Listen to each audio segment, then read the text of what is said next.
everybody, welcome back to the Payments Corner. I have Jacqueline here today, and we are going to talk about what I just came back from, and that's the Merchant Risk Council, the MRC Vegas 2026. How are you doing, Jacqueline? Doing great. Thanks, Jordan. It's great to be back. Did you have a wonderful time? I always love the MRC. Couldn't go this year, and I hope you had an awesome time. I know you were very missed. We always enjoy having you there because your payments knowledge is so deep and vast that it's always a big hole when you're not there. So I had a great time. I had such a great time that I completely lost my voice by Wednesday, which it's like the second year in a row that's happened to me. But I was very busy because I was doing the main show in a booth, in Incognita's booth. So I was there. I did 4 episodes, 2 on Monday, 2 on Tuesday. And then I helped facilitate a roundtable lunch and learn. So I was very, very, very busy. Perfect. And the meetings on top of that. But I wish you were there. I can't wait to have you back next year. Definitely. And so there's lots to cover in an MRC recap because there's so much in the packed agenda. But let's just skip to it. I want to hear what actually mattered, not the hype. So I think we're going to start with the first hot topic of the entire conference, Agentic AI. You cannot have a conference of any way and in any form without having agentic be one of the main topics. Now, I am on the conference committee at MRC, so I got to see some of the preview of when we were doing these sessions, what they were going to look like, and agentic very much was top of mind for just about everybody. Yeah. So, right before the conference, we've all been trying to get ahead of this agentic thing. We really have. And I think it's really cool to see like this whole industry come together on one specific thing and try and figure it out and try to get ahead of it because we don't want to get caught like being left behind or not being ready for something. And this time we really all banded together and decided we're going all in. But right before the conference, OpenAI also made a decision to change kind of their approach and not allow full transactions anymore through their thing and keep it into discovery. And that was kind of threw a wrench in some people's spokes. But, at the end of the day, agentic AI is still happening. Whether OpenAI is allowing it to happen, there's still other players in the space, so it's still happening. And it was a really, really, really interesting to see how people did pivot and then people's answers because, why don't you put in some stuff there and then we can talk about some of the numbers. Yeah, so I really do think the agentic AI is a hot topic, but to your point, it's not necessarily where it's at yet. But I think it's super interesting. There's a lot to talk about, especially the thought about having an agent come to your site and so much that we have to do around the possible transaction risk that creates.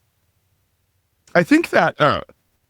we were expecting like 20-30% of people to be buying, and then pretty soon everybody's going to be just using an agent. They're going to go ask their chat GPT to go book them a Hawaiian vacation, and it's going to just set everything, set an itinerary. Uber's going to show up at the door. They're going to walk out. It'll do everything but pack for them. Yeah. The reality is like, and it's probably how I still use it. I don't know how you use it. I use it heavily for discovery though. So like on my most recent Hawaiian vacation, I actually did say, show me boats, show me tours, show me highly rated, show me places that are walkable. And then I clicked out to the sites myself and made the transactions.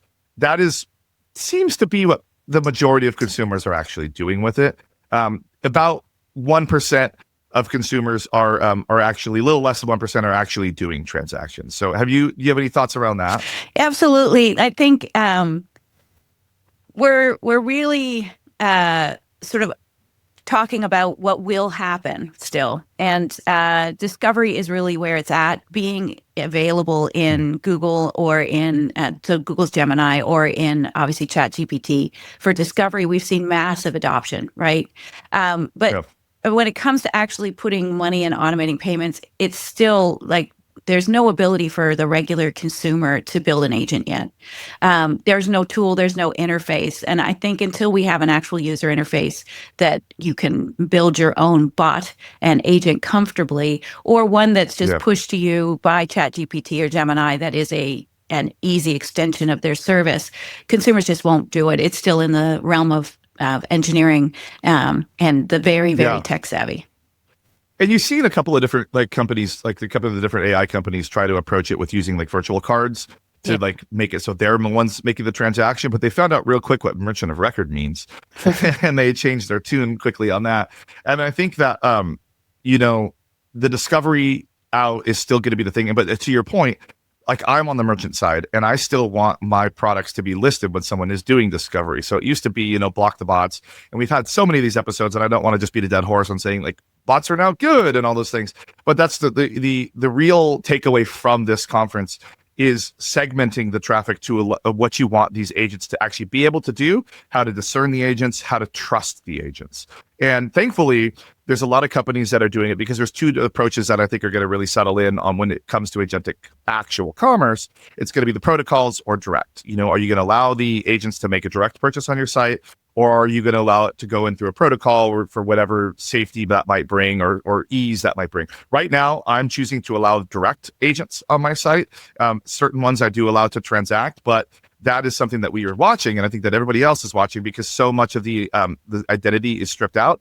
But to everybody's point, agents are usually high intent buyers when you see it. And like they're probably going to transact. So you want that traffic. You do. Yeah. Also, I think we're over-rotating on agentic commerce as if it's a payments problem. It's actually an identity and permissioning problem, right? 100%. Yeah. 100%. Like I have no problem making the payment work. Like we'll find a way to pass through that token all day long. But how do I really know it's Jacqueline making that purchase? How do I really, really know it's you or not someone that you didn't leave your phone sitting out? Someone picked up your Gemini and said they want to go buy concert tickets with it, Yeah. Or your kids. Well, that's right. And I think I think we're at a real inflection point with all of this. There will be new players who attract and accept bots or agents and understand those risks, are able to accept those risks and get the right authentication path going. And there will be incumbents that are just left behind if they refuse the agents. And so I think it is something to think about, but it is still very much a future that we're not in yet. Right. I think we're just all worried, having seen the adoption of ChatGPT as a search engine relative to, the historical rates at which we all adopted Apple Pay and other things. I think we're all just a little bit nervous that if they get it right, it will come very quickly. Yeah. And be available very fast. And I think and I do love that our industry came together and all decided that like adoption, like we have to be ahead of it because when the adoption happens, it does happen that rapidly. Because to your point, like ChatGPT went from like a joke and being funny and being like, ha ha ha, I'm going to use it to make like a funny joke to being in your everyday life so quick. And like we cannot, like to your point, we cannot get left behind in this industry. We can't, because when we do, we get ripped and we lose money. We lose real money. And as Andre from Incognia said, like he thinks the future of fraud will be the biggest overall industry in the world. And it's hard to not think about that with how much money is in scams and how much money is in actually carding. And using an AI agent to do this is frightening if we're not ahead. But to your point, it's an identity and trust problem. And I love to see that the partners, like the solution providers in the space, are working directly with these agents, with Perplexity, with Anthropic, with Google to find a way to like actually have like signatures that says like, yes, this is the user, and have answers for us when we're ready to do that. And I'm already seeing that in some of like my bot prevention software where we can like see the signature specifically of those, and we can choose if we want to allow it even on the site, if we want to allow it to read, if we want to allow it to scrape, or if we want to allow it to transact. And it's super easy to be able to do that. But that's my vendors working with these partners and doing it the right way so that I have value when I buy their products. Absolutely. And I think if we just allow the agents to show up as users, we're going to either decline them because they're going to look risky or accept massive fraud losses, right? To your point. And so there has to be that authentication layer, and there has to be permissions to use the payment. So what's your budget that your agent's allowed to use? And we need to know that we're controlling how much money they're taking, not just that they can pay. And that what happens if it's insufficient funds, right? What's the retry strategy with a agent where the consumer's not there, right? So we're going to have a lot of things, and it's always the edge cases and payments that take all the time. It isn't the simple, it's the right person, they have a happy path, they just buy what they want and their money goes through, right? It's the refunds, it's the chargebacks, it's the, the hold for fraud review, it's all this other stuff, and it's making sure that it has the right permissions in order to go through.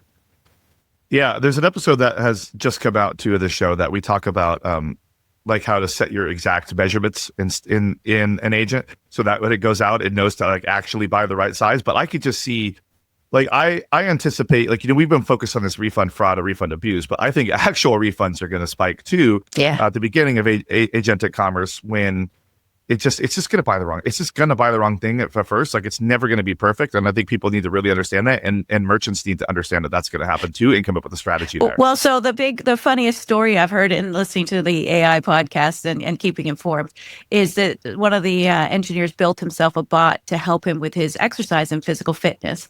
And the bot decided he needed more protein and ordered DoorDash. And so all of a sudden food showed up and he's like, I didn't No order way. this, but his bot figured out that this was the way to get him fit. So anyway, it's not my story to tell, so I'm sure there's more details if we searched it, but it's a hilarious extension of the problem solving that he had asked this bot to do, and it was the right thing, right? If he's going to bulk up, he needed protein. Anyway, but he didn't, what's the chargeback rights? What's his responsibility relative to that purchase when he didn't even ask the bot to do it? Who's responsible for that friendly fraud, right? Because in the end, it wasn't him making the decision. So was he defrauded by his own bot? So anyway, that's funny. Isn't that funny? But because like, if you think about it, like, you could put that agent like on your health app and all that, so it tracks your workouts, it tracks your meals if you're tracking your meals, and it would know. And if you give it that level of control over your life, like, I mean, I feel like that is one thing, is people were trying to just throw caution to the wind and have these things completely like run their lives for them so they could just do fun stuff. And yeah, you gotta ease into things, people. You gotta ease in. Well, and he'd given it the credit card already, which was the shocker, or just the permissions into his DoorDash account. I don't know, but somehow that all worked out. So there were a lot of sessions at the MRC on agentic commerce and emerging payments models. But what really stood out is how early we still are, I think. And all of these, the great thing about the MRC is the way merchants come together to talk about the real issues of fraud and risk in an environment where they're not competing with each other. They're trying to be best in class at stopping the bad guys. And that level of collaboration is unusual. And it's really specific to, I think, one of the strengths of the MRC of getting us all focused on topics that are not competitive advantage, but actually here's what the bad guys are doing these days, and learning intensely so we can all stop them. Because we all benefit if we can get the level of our tooling and the level of our vendors up higher. Yeah, like I did the lunch and learn that I helped moderate was on returns, refund, promo abuse, churning, and those sorts of things. And in that room was direct competitors. And they were asking questions, because it's roundtables of participation. It's not like a normal panel. It's like actual, like, people talking. And they were asking questions of each other, and they were sharing information. Obviously not specific numbers and specific strategy, but saying, like, we've seen these sorts of things happen before, and then offering some sort of solution at the end of the day. And I was helping with offering solutions too, because like that was part of my job as moderator in there. But it's to your point, like, I've been in other industries and I've been to conferences and other places. And this industry is unique on how people are more willing to share. Like, they don't share their financials. I mean, half the people are there are public companies anyway. But like, it's just like, we're seeing a triangulation scheme, or we're seeing ATOs. And that's super helpful because, like, for ATO specifically, like, that's a huge thing right now. And for newer players in the space, they might not even be thinking about ATOs. That gives them something to think about. They say, oh, well, what does that mean? What does that look like? What is that? That company being forthcoming can help them figure that out. And really, then they go back. We said this years ago with refund abuse. I remember it was probably 3 or 4 years ago. It's coming out of COVID, where I was on stage and I did a thing. I said, you need to be tracking your refunds. And everybody thought I was crazy. It's like, what are you talking about? Like, refunds are easy. And I was like, I guarantee you it spiked multiple points since it was before. And it's not what you think it is. Like, it's actual, like, crime happening. And then now that's been the big topic for the last 3 years straight, like, besides agentic commerce. Well, but it's like, these are since things COVID, that we share. that's been the hot thing. As everyone went remote very quickly, and a lot more stuff got shipped. But so I think we're going to need to do a full episode on how to control your agent shoppers versus resist them. So let's plan another podcast. This is definitely a new payment rail and trust model, not just another customer. So we're going to need to settle in and do a full session. But on more of what happened at the MRC, I wanted to talk about where we think, if agentic commerce is a bit of hype right now, interesting hype, but planning, shall we say, stages, where is the reality, right? And I think the reality is in this AI operations side, Yep. as a tool that's already transforming operations. Jordan jumping in here real fast. If you've been around this industry a while, you've probably seen a fraud vendor show off their network graph. Devices, accounts, connections, all mapped out. It looks impressive. But without a strong enough device ID behind it, the moment the fraudster reinstalls the app or resets their device, that graph starts lying to you. But Incognia's network graph is built on something the others are missing: a sticky, tamper-resistant device ID. That persistence is what makes relationships accurate and actionable. The connections hold up, the behavior accumulates, shared Wi-Fi network surface. Instead of fragments, you get the full picture of one actor's behavior over time. Scan the QR code below to learn why most network graphs break down over time and what to look for instead. Now let's get back to the episode. Yeah, so a couple of things that I think, fraud decisioning, it was an early adopter of AI. We used to call it machine learning, and before that we called it big data. So we've been using AI in decisioning for a long time, but what came with that was a lack of understanding of why the decision was being made, because the decision was just being made. It was binary. And then a customer would call in with a false positive and say, why did you decline my order? And like literally the CX person would have to be like, I don't know. And we've seen AI come in a couple of different areas that's been, and I'm seeing almost all of the companies doing it, is its explanations in plain English, like an AI summary of what happened with the order. So the order's on the screen. There's a summary over on the right side. You can call it a Copilot. You can call it whatever you want to call it. But it basically says, this order had an unrealistic travel of credit card distance from the IP to shipping, and it tried 15 other credit cards in the last 10 minutes. It's just plain English stuff that gets people to wrap their head around that they can or can't tell, depending on what the company chooses to divulge to the customer, of why their order was declined, or to the agent that's working these queues as to why the order was declined, so they know what to look for on the next one. I think it's really helping with learning. It's really helping with understanding, because we have all these analysts come in. Some of us that have been in this industry for 15 plus years, we might take it for granted that we can look at an order and say, oh, that's wrong, that's fraud. And they're like, how? And it's just like, we know. But these new agents don't necessarily know how to do that. Another thing too that I think is been a real cool application is BI queries. Even at my own company, we normally would have to open a ticket, and a lot of like the Databricks and stuff have like these plain English things that you can just type in, show me my chargebacks over the last 12 months in Saudi Arabia. And it just puts it out, and you can sort your data that way. And that's something that, people that did SQL could do before, but like now I can have a regular analyst do it too. And that leads a lot of insight. Well, and that kind of insight can help you accelerate the training of your frontline workers who are brand new to the industry, brand new to their role, gone from customer service into fraud review, right? It just helps them get smart faster and learn the patterns with the guide. The important part is always having that human and interaction to make sure that the interpretation of what you're seeing from the bot is what you want to say. Because we all know when you're on the phone with a customer, you don't want to tell them your secret fraud strategy in case it's a fraudster. So what the bot might say might be absolutely right, but not what your trained agent is going to actually say to the customer. And you're able, one, to train your tools that way, but also to just have that human screen. And I think AI is very ready to be used by useful humans. And so we all get worried about this, AI is going to replace the workforce. And the reality is it should be making your workforce much more productive faster. And, really giving you capacity to grow in ways that you used to not have. And so I think we're going to see a step change in how effective people are when they're junior, when they're medium, when they're trained. And, if we can support that transition, we'll be creating experts faster and therefore getting more leverage out of our workforce very quickly that will help growth. So hopefully companies will be able to make the most of these tools that are already out there and create expansion strategies for their companies. So, we have really, like, the BI thing for us was really big when we got that tool, because we're only as good as the decisions that we can make based on the data. And if it's harder for us to get the data, we're less likely to continue to pull data.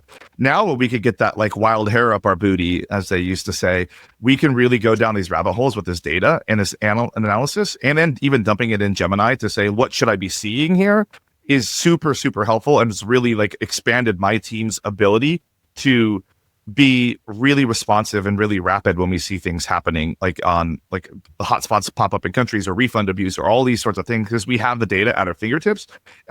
My team, we just spun up an abuse team, and it's on under me now, and that like for us to be able to look at this data and find like where this abuse is happening used to take a long time, and now we can find it in minutes and say stop that promo, or that country, like they're doing refunds right here. We're like all of a sudden this week, what do we do? What do we change? And we could really answer to that. And that's something that used to take us a lot longer. And we could present the data to like our stakeholders to make the decisions in like marketing, because we don't want to turn off their promos if they think it's really a good promo at the end of the day. But we can show them data and help them make informed decisions from our side without having to have 15 meetings about it and then scope it all out. So that's been helpful.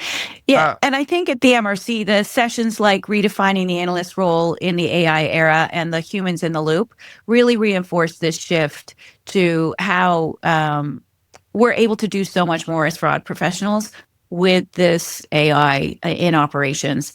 And so the model of human plus AI is the way to go. We're not replacing humans. What we may be able to do is cover more of our transaction volume and get even smarter about which transactions we're holding for fraud and reviewing, and what our step up looks like, because AI will help us make those decisions. Well, let's also talk about, because the other big thing that like people are really starting to realize as payments gets more sophisticated, since we are in the payments corner, is there was a lot of talk, around AI routing and things like that. Since payments are your wheelhouse, can you, like, I know you weren't there, but you're familiar with all of these companies and their approaches. And I think the AI routing and smart routing, and for people that use orchestration layers specifically, is super interesting. Can you run through like some of the stuff that like AI is doing in that right now that like is fascinating to you? Sure. Yeah. I think in the AI for authorizations space, there's a lot going on about routing. So the first sort of area is in whether or not to use a network token. Network tokens are very popular. There are some incentives from Visa for most merchants to use them, not all. And so people have adopted network tokens, but not all of the issuers accept them at the same rate, right? Some of them love them, some of them don't.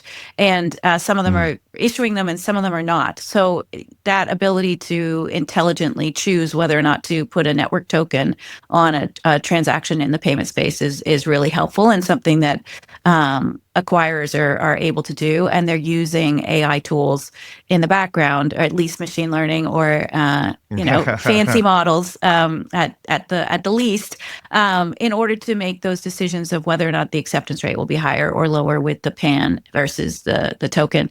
There's much more then to do around should we do low cost debit routing or not on this transaction, and a bunch of other sophisticated, as you get into the orchestration layers, they're able to use so many more variables in their models and provide intelligent routing, as well as choosing the best way to get the auth.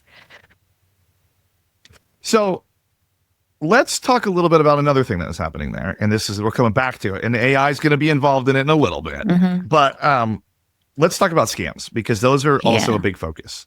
And there still is a lot of people talking about scams, even because, a lot of fintechs are there, and they see money transfers, they see banking, they see little old ladies. I hate to put that. Actually, it's Gen Z that's falling for it the most.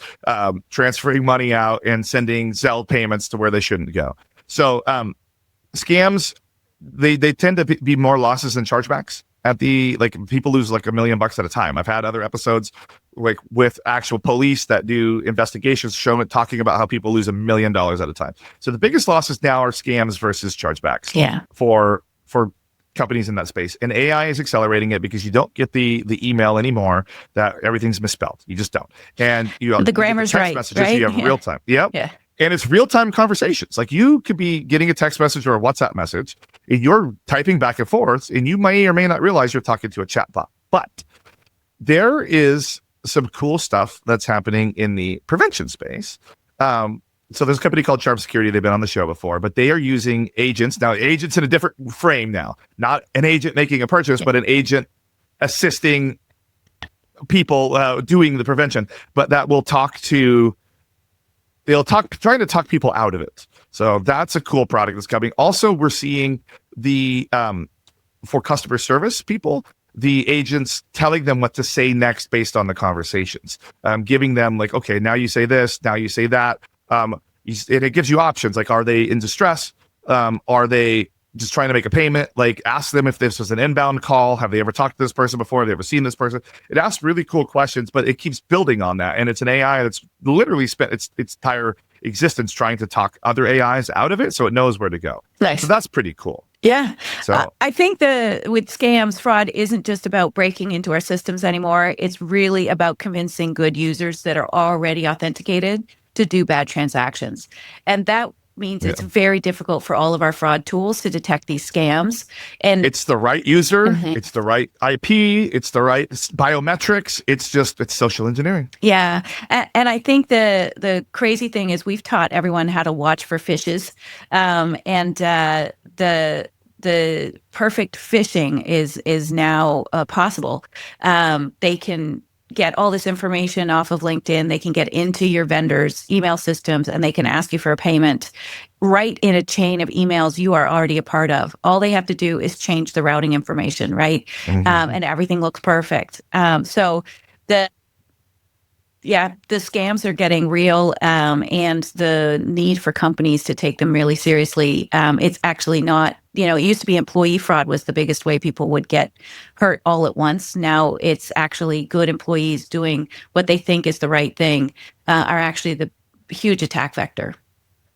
Yeah, it actually, and that's such a good call. It's actually not always just grandma trying to send money to bail their grandson out of some foreign jail anymore. It's accounts payable departments getting fake invoices or getting like, oh my God, my CEO needs $1 million payout real quick. Can you wire him the money because he's got to go finish this deal? And that's where they're really getting in there. And like, they're down to like where they're able to intercept the cameras to do deep fake, like head turning and all those validation stuff. Like it's getting sophisticated. And thankfully, like the IDV partners and stuff are investing themselves in like deepfake detection, voice analysis detection, all sorts of real-time tools to try and like detect that, to either stop a user or stop the session going completely.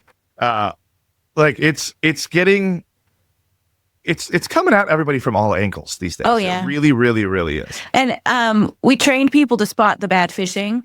But AI just removed all of those signals. And so at the MRC specifically, there were multiple sessions on scams, social engineering, post-purchase abuse. And the common theme across everything is we're behind, and this is massive. Yeah. And so, it's unfortunate that the fraudsters have access to even better tools than we do, but they make their money off this, right? And so I think it's true. We just got to keep working on it. Like we said, like Andre said, the fraud economy, it could become the actual largest economy, and that's frightening if you really think about it. Yeah. So this is now a human problem and a tooling problem, and so we have to help improve how we teach these phishing classes, what we teach our employees, and how we handle scams both personally in the money transfer business. We watch out for elder abuse, people being coached on the phone. So you teach all your agents how to handle that.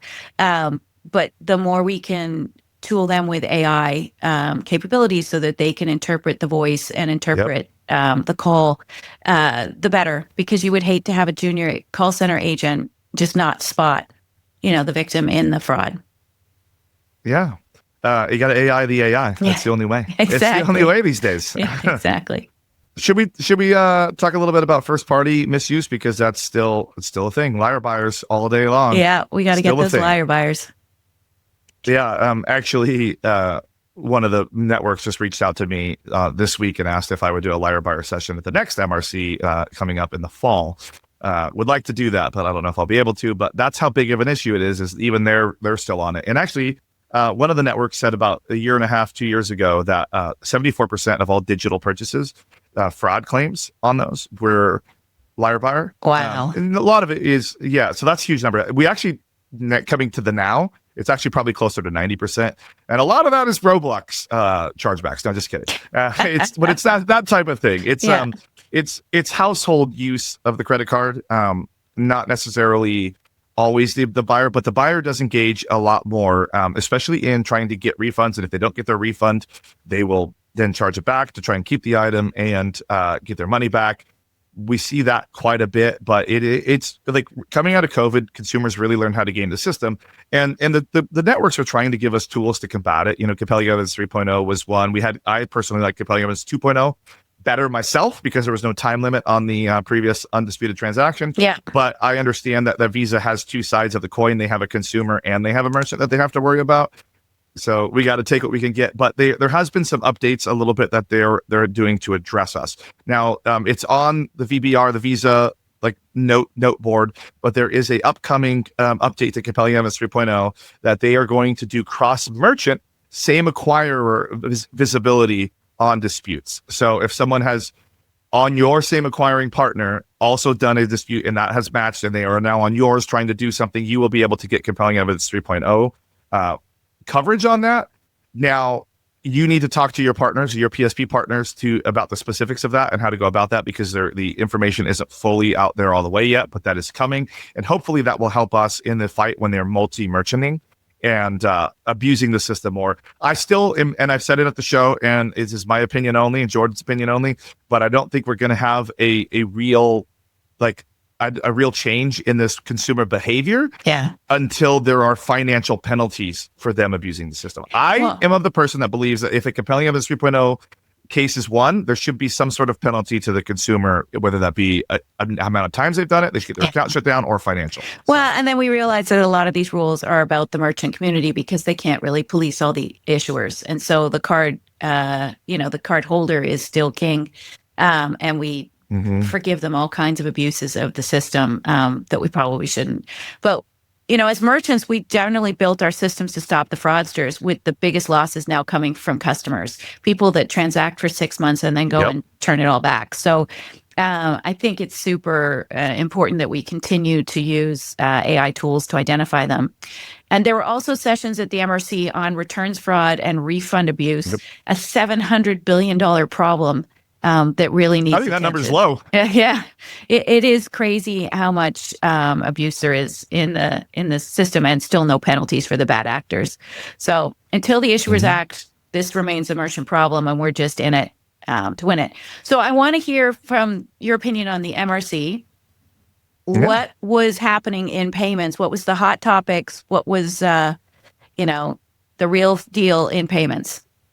Love it. So, payments finally went global.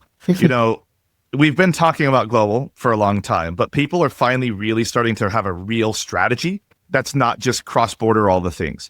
They're starting to really get granular in regions, really start to pick local acquiring partners. They're also becoming more aware of local payment methods like KCP in Korea, like Blik in Poland, if you do a whole lot of Polish business. And then obviously Latin America is still a very, very, very popular. APMs and wallets outside of the US are very, very, very popular. It's a very app and mobile phone based culture. So you see a lot of people really starting to figure out how they get more granular on those local regions and how they can actually figure out a way to get those consumers to pay. That's not with whipping out a prepaid credit card, cross-bordering it, paying $15,000 in FX fees, and having a really low approval rate. People are really starting to have a real strategy. So what are your thoughts? You're so close to payments. You've been used to this for so long. Yeah. So clearly, having the right local payment methods is essential. It becomes an ability to attract new customers, and payments really becomes a revenue leader, not just your cost center, which is exactly the way to think about it. I think the challenge for our vendors trying to make a business case against that revenue lever is that we don't trust how much revenue we're going to get in an estimate, but we do trust a cost reduction. Like, you can put in the bank the exact dollar amount if your prices go down, if your costs go down, but you have to estimate when you're talking about revenue increases. But if you can add a local pay method, you get both, right? Usually the domestic market pay methods are the equivalent of our Nacha system or ACH system, but done in a consumer-friendly way. And they immediately have both lower cost and local access to a much larger customer base, often because the banks are issuing those cards or those wallets or those accounts into wallets directly with every bank account. So if you just look north of the border to Canada, you look at Interact.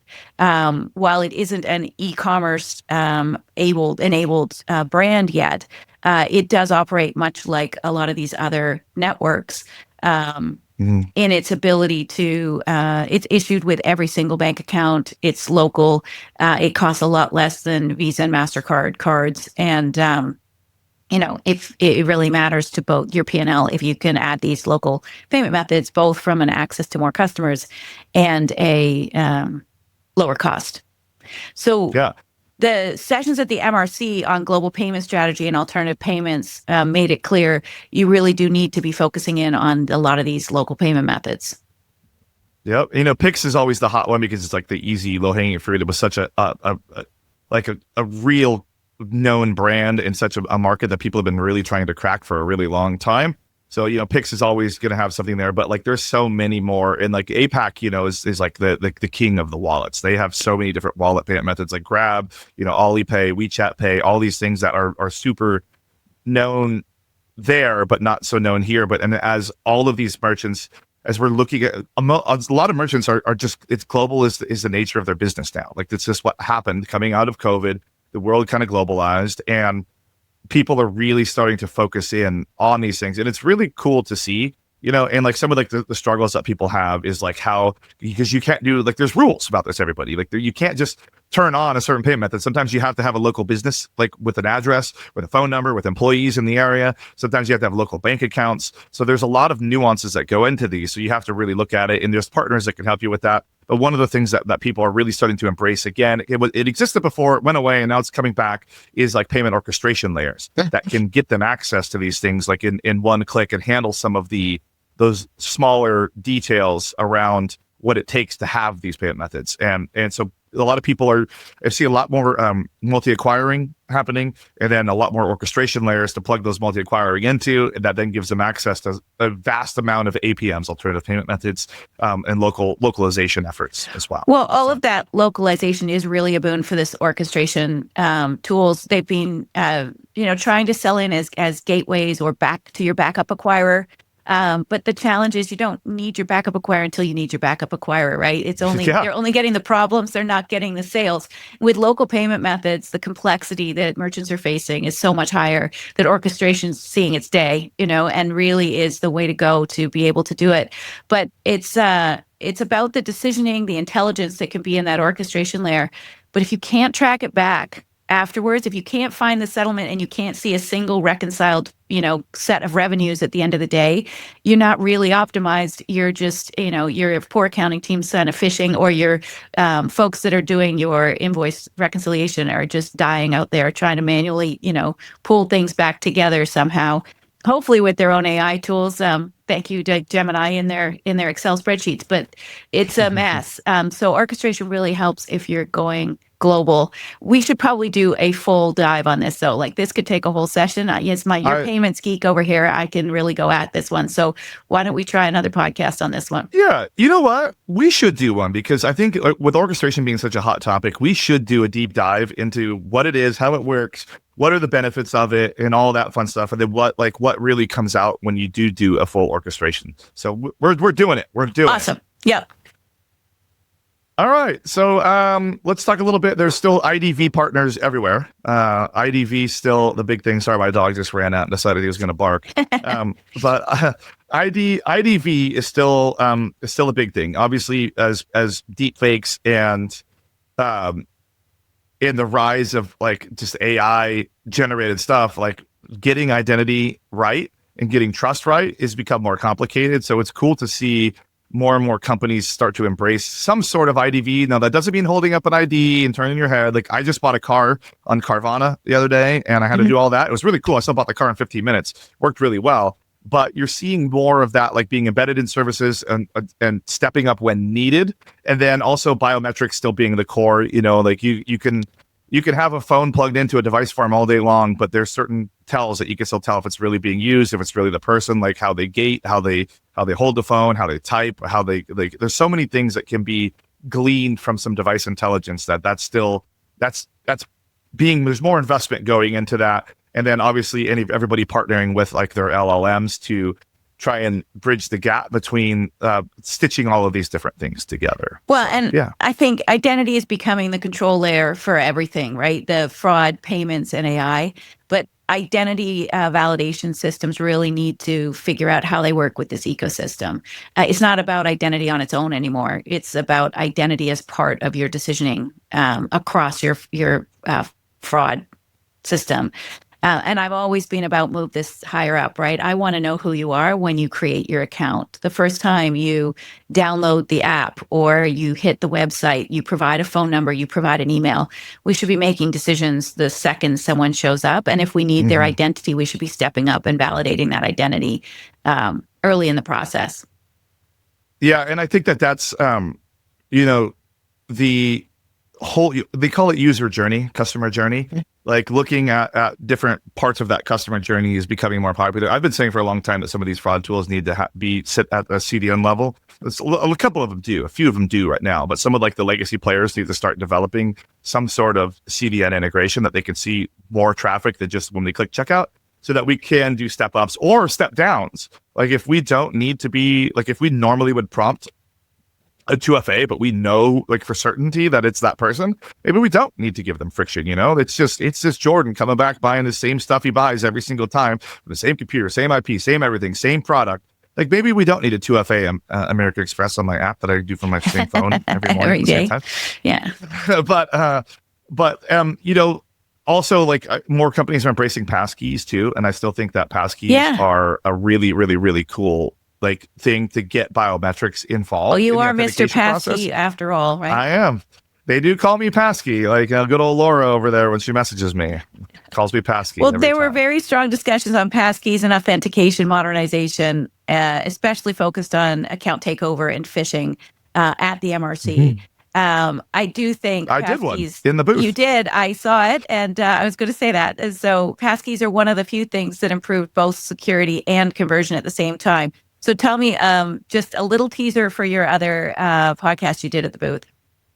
Yeah, basically, the value of an account isn't always the stored credential on the account. So people might be trying to get into an account for other reasons other than just trying to make a transaction. They might be trying to get an aged account. They might be trying to, if your account stores something like an event ticket, it could be like used as a wallet. So they want that item out of there. But historically, we've always done that with, we see you're transferring this. Please enter your password. They ask for the password so many times that you just type in password 123 and you just move on in your life because you don't want to have to deal with it. Now, the more complex the password, the harder it is to brute force if people are trying to do it. Hopefully, the website also puts how many attempts limits on things and does certain things like that. But with a passkey, you could do a complex password, set up your biometric fingerprint, and it makes it really, really, really hard. And some of these tools, if you do a passkey, and you combine with some of these other third-party ATO tools, some of the companies claim that you can get to near zero ATOs. Now, that is always a claim, and everybody's always going to claim that. So I don't want to say definitively. But if you make it harder for someone to ATO an account on your site, but still allow customers to get in by having multiple layers of security, you're going to have a better customer experience. People are going to use your stuff more, and you're going to have less false positives. So get good, people. Get good. Great. And who did you do that podcast with? I did that with Stephen Coates from Ticketmaster. He is the director of global fraud prevention over there. So he kind of replaced the job that I did after I left. But, that's been a few years. It's been 4.5 years. Yeah, I think we can say he's moved in fully. Yeah, so that's I let him paint the walls finally. Nice. Well, so let's do the lightning round. I want to know the overused buzzword. What was it from the event? Agentic AI. Yeah. That's just everybody. Even if they had something, or if they didn't have something, they had to say they did. AI agents were everywhere. We damn near needed to rename this particular one Agentic AI MRC. Yeah, so, fair. Yeah, you were saying that if it wasn't on your booth, people just walked on by, right? That's right. Yeah. Because you were definitely old school and left in the dust because the agents had already passed you by. So you had to put it on there. I'm going to put it on this TV over here. So, okay, what was the one thing the merchants were over focused on? I still think chargebacks. I think chargebacks represent a smaller piece of losses compared to some of the other stuff that's really happening around them. So authorization rates is one, refund abuse is another, and then scams if they're in any fintech. Like you got to stop looking so much at chargebacks. You still need to be looking at chargebacks. They're still fundamental to your job. VAMP exists now, but I think that people are still over focused on trying to get that. And then always remember, people, the vast majority of the consumers on your site are actually good. So if you're trying to just make people jump through 15 hoops to buy a bottle of vitamins to worry about getting one single $59 chargeback, you're going to have a bad time. Well, right. Yeah. And it's all about approval rates and false positives that drive your revenue, and step up friction, and the ability to use AI to personalize that journey will be huge of who's actually needs a little bit of step up, who needs a lot of step up, who needs to be put into some crazy loop where they have to prove themselves, right? You need to do that based on actual risk scoring of the individual, and AI is going to help us do all that. Okay, what was the most under-discussed item of the day? I'm going to go with multi-acquiring. I think that people are still focused on using one single PSP and cross-bordering all the things. They're like, we're going to expand into Mexico, but they're just going to use their US acquiring to try and do it. And you shouldn't be doing that. I think that people, like I said, people are talking about it. Payments is going global, but not enough. That should be the primary focus right now, not chargebacks. So fair enough. What category is getting disrupted the most? Probably the reporting pieces. So a lot of PSPs actually had underdeveloped reporting. Yes. Like as you and I have known our whole lives. There's been solutions like Pagos that have come in to address that. But I think that the AI ability and the insights is really disrupting what we can do with reporting and how fast we can do reporting. Basically, you could just dump raw data into an LLM now, and it'll tell you things. Yeah. And I think that that's something that is gonna be cooler next year. Great. Yeah, absolutely.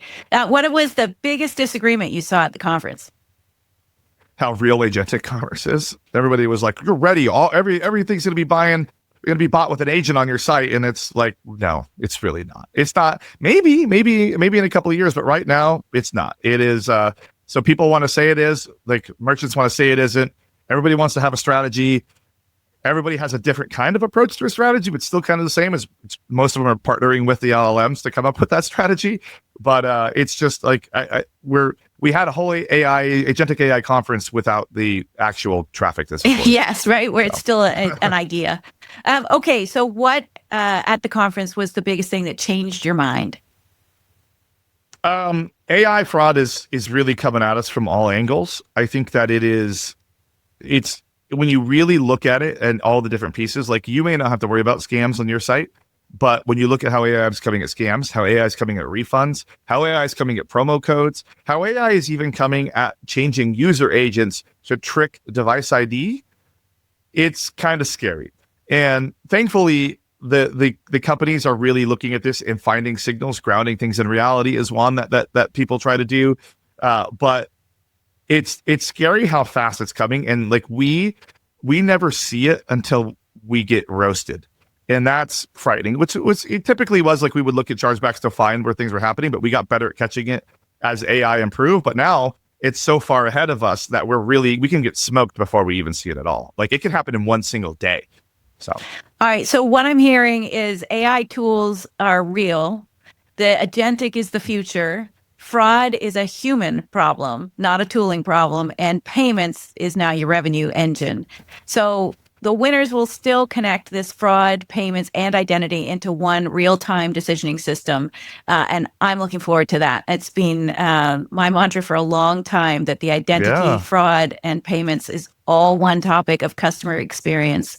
And that step up and ability to personalize that step up authentication or friction when you think a good customer might be going bad is super important.